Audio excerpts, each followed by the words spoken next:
The steps that a student took to solve the linear equation 4x plus 5 equals 31 minus the quantity x minus 4 are shown.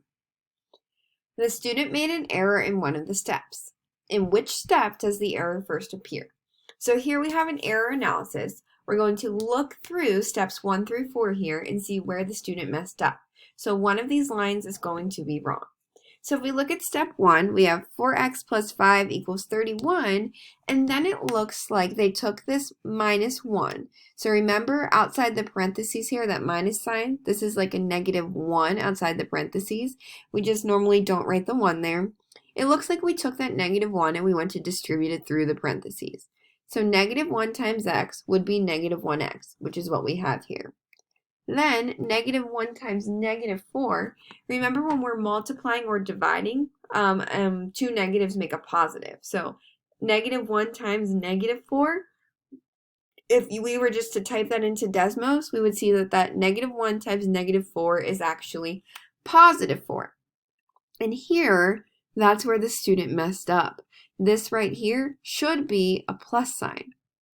So, where is the error? It's right there in step 1.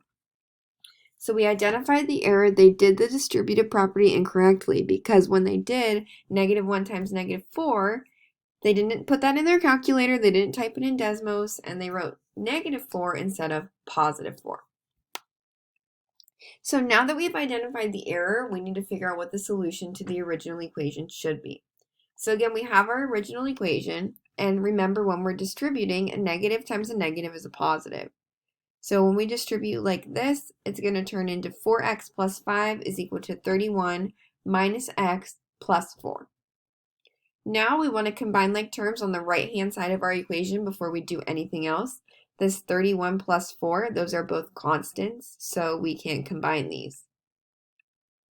So when we do that, we get that 4x plus 5 is equal to 35 minus x.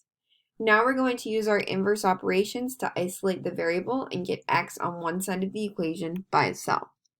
So the first thing that we want to do is this plus 5. Remember to undo adding 5, you subtract 5.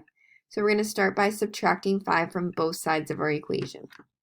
When we do that, we get that 4x is equal to 30 minus x.